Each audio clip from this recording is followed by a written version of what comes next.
Where I grew up, Gadsden, Alabama, in Etowah County. It's the smallest county in Alabama, but it's a pretty good sized city. It's like the 5th largest city in Alabama. And my town comes up in the news from time to time, and it's never for anything good. It never comes up that Gadsden, Alabama, a great place to live. Now, it's called the most livable city in America, and that's mostly because it's one of the few places where you could literally live off of minimum wage. Might have to have a couple of roommates, do some belt tightening, but you can literally get a house for $400 a month. So yeah, you could live off minimum wage there. So that's what makes it so livable. But anyway, these are some of the stories that have come up in the news. And probably first and foremost, Gadsden is the hometown of Roy Moore.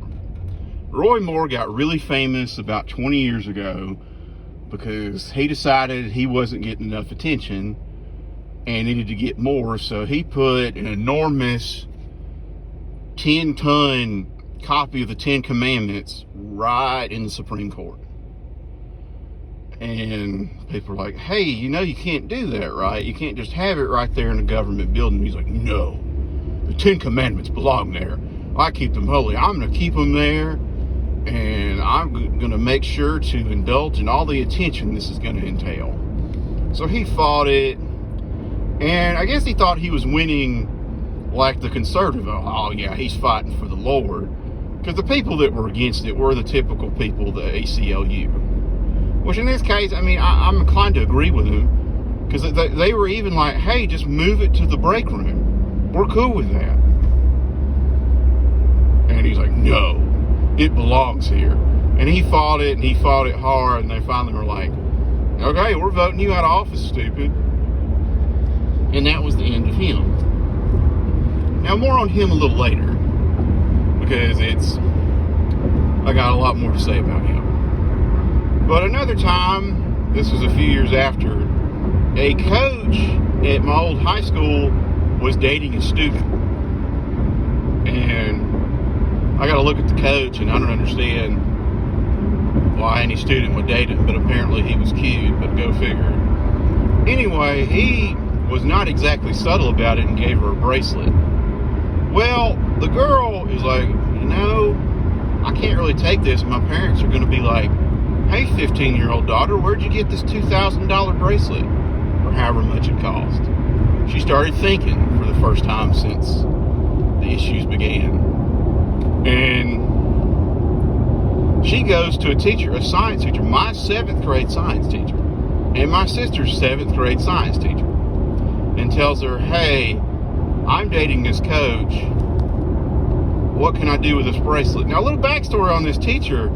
She was married and basically left her husband for another coach in the middle school. It was a big deal because it was a poorly kept secret that her and the coach probably most likely had something going on because they ended up married. And that teacher, by law, you're supposed to report it. Like, it's like teachers by law, you hear like law being broken, you have to report it. Like a nurse or a doctor, someone's dying, you get rules and stuff.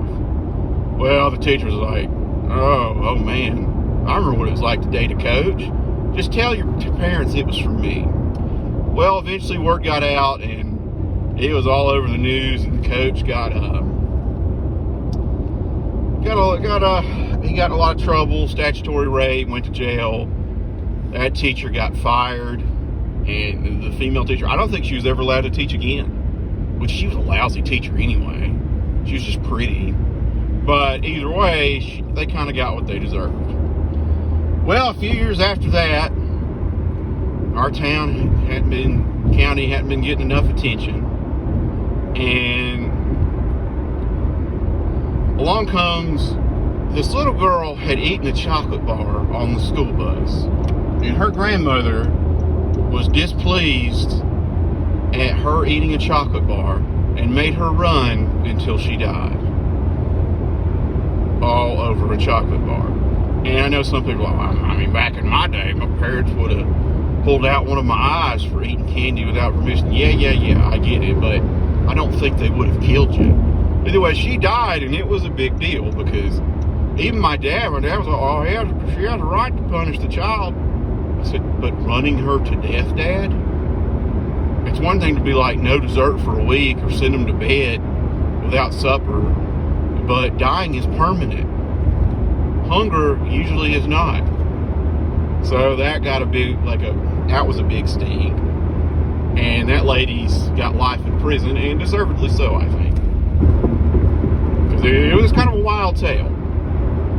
Alright, so then a little bit later on, our sheriff election comes up in Etowah County. And my dad has always taught me since I was young that it is very difficult to beat an incumbent sheriff. Like, if they're already in office, it's hard for them to lose.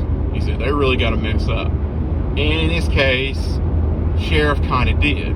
It got out that the sheriff was using money from the food for inmates to supplement his income. And it was, as it turned out, perfectly legal. A little bit of a loophole, but it was a deal of like everybody was, like every sheriff did it. And I may point out, like, I work at a bank, and if they said every day for lunch you can take $20 out of your teller drawer to eat if you want to, you better believe every last one of us would take $20 a day, because that's what we do. You better believe it. But in this case, like, it was a substantial amount of money. Like, he'd bought a beach house. I don't know what a sheriff makes. I assume it's six figures. It's good money. But he was making even more money, and he had a beach house, and everybody was just like, what the hell? Because for once, people actually gave a shit how well prisoners ate when they didn't really care before, because honestly, no one would care. You feed the prisoners whatever. Nobody wants them eating better than the students. But that got out, and he lost the re-election. And I think he had to sell his beach house. Which, he's a nice man, I knew him, but that got out, and it was legal, it just didn't look good. It didn't look good at all, and it cost him the re-election. And then that new sheriff decided, you know what? We're gonna have a TV show here. So like 60 days in, ended up at the Etowah County Prison. Because he wanted to see what was going on in the prison, and I guess he wanted attention. Like everyone else, because that's kind of what it comes back to. And then last of all, hadn't forgot about you, Roy Moore. Roy Moore, after his shameful exit from Supreme Court, decided he wanted to run for governor, and he kept running, and nobody really wanted to elect him because he was too conservative for Republican people, and the Democrats found him repugnant, so he never really won.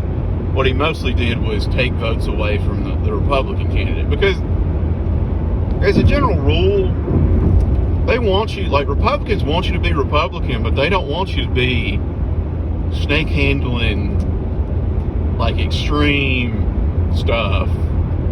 Like, they're fine with a little conservative, but they don't want you on the Rush Limbaugh end. And Democrats are the same way. You can be a little bit Democrat, but they don't want you growing your food, not bathing, and stuff like that. Hippie deal. They don't want that.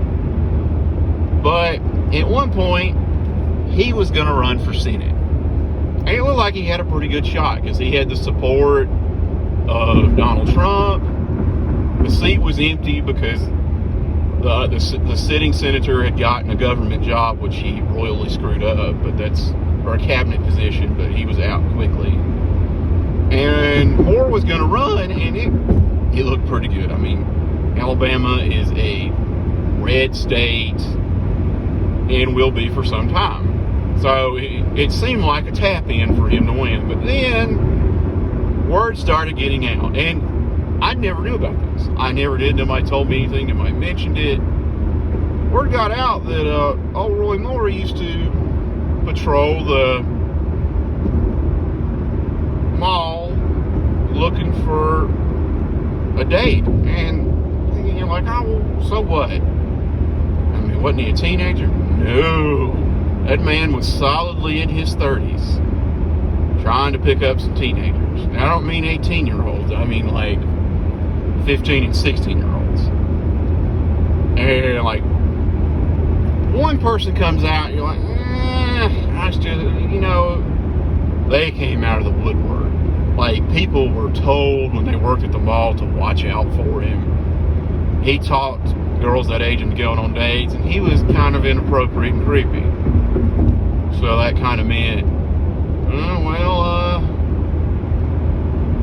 okay, we were cool with you before, but man, you're getting into some weird shit. And more people came forward. Like, it was so many that you almost didn't believe it, but all their stories kind of checked out. Well, that pretty much cost him the election. And he had trouble accepting this because it pissed him off because he wanted to sue them for their stories. And then he had the nerve to be like, y'all need to help me pay for it. I need to GoFundMe to pay for my legal expenses to sue these women for suing me, for slandering me.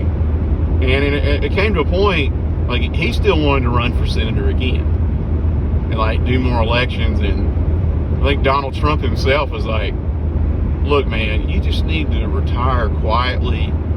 You found a way to lose us a state that has been voted red since the 60s. So we don't need you anymore. Thank you for your time, but your name's kind of mud.